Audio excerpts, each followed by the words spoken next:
আকাশের সুপারস্টার মঞ্চে first runner up কোচবিহারের মেয়ে শোভা। একটা সময় আর্থিক অভাবে বাড়ির পুরনো হারমোনিয়ামটাও বিক্রি করতে হয়েছিল। এমনও কোনো কোনো দিন না খেয়ে কাটাতে হয়েছে তাকে। আর আজ সেই মেয়ের হাত ধরেই আরো একবার গর্বিত হলো কোচবিহার তথা সমগ্র উত্তরবঙ্গ। বাবা দিন মজুর, আর সেই বাবার মেয়েই আজ গান গেয়ে মাতিয়ে তুলছে গোটা বাংলাকে। কোচবিহার জেলার পুন্ডিবাড়ি এলাকার একটা ছোট্ট গ্রাম সাজের পাড়, সেখানেই ঘোড়ামারাতে জন্ম আর বেড়ে ওঠা শোভা সরকারের। বাবা দুলাল সরকার একজন সাধারণ কৃষক, আর মা সাবিত্রী সরকার গৃহবধূ। একটা সময় তাদের অবস্থা এতটাই খারাপ ছিল যে বাবাকে লোকের বাড়িতে বাড়িতে দিনমজুরের কাজও করতে হয়েছে। ছোটবেলা থেকেই গানের প্রতি অগাধ ভালোবাসা মেয়েটার, কিন্তু টাকার অভাবে গান শেখার জন্য টাকা দিতে পারতো না। শোভারা মোট 3 ভাই বোন। তাদের পড়াশুনো, অন্যান্য খরচ এই সবটা জোগাতেই হিমশিম খেতে হতো শোভার বাবাকে। তবে দু বোনকে গান শেখাতে গিয়ে বড় কষ্ট করেছেন তার বাবা মা। এমনও দিন গিয়েছে অভাবে শোভার মা বাবা কিচ্ছু খায়নি, ঘরে সামান্য খাবারটুকুও ছিল না। কিন্তু তারপরও মা বাবা কখনো মেয়েদের গান ছাড়তে বলেননি, বরং সবসময় সাপোর্ট করে গিয়েছেন তারা। হয়তো তারাও জানতেন, বুঝেছিলেন একদিন এই গানকে হাতিয়ার করেই তাদের মেয়েরা অনেক বড় জায়গায় পৌঁছবে। আমরা সকলেই জানি কোচবিহারের পুন্ডিবাড়ি থেকে কলকাতা যেতে খরচ অনেকটাই, যেটা শোভার পরিবারের সামর্থ্যের বাইরে। তবে না, মেয়েদের স্বপ্ন পূরণ করতে এবারেও হাল ছাড়েননি মা বাবা।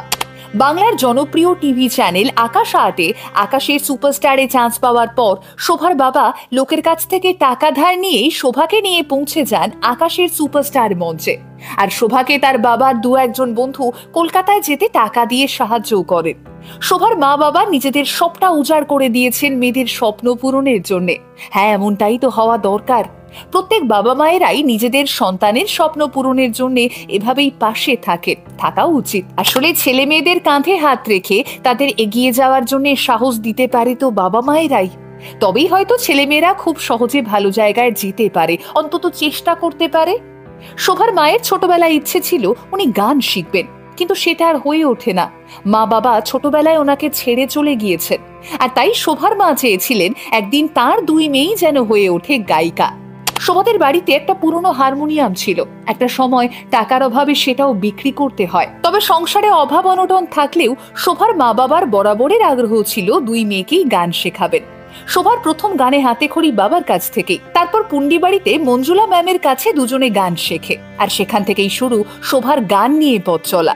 শোভাকে এই পথে চলতে গিয়ে অনেক অনেক কথা শুনতে হয়েছে। গান গেয়ে আর কি হবে? গ্রামের মেয়ে হয়ে কি শহরে গিয়ে ফার্স্ট হওয়া যায়?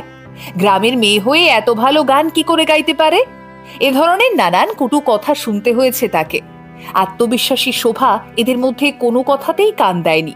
সে শুধু অপেক্ষা করেছিল একটা ভালো সুযোগের, ভালো একটা জায়গার, ভালো একটা মঞ্চের। শোভার একটাই স্বপ্ন, সে গান নিয়ে থাকতে চায়, গান নিয়েই বাঁচতে চায়, এই গান নিয়ে সকলের কাছে পৌঁছে যেতে চায়।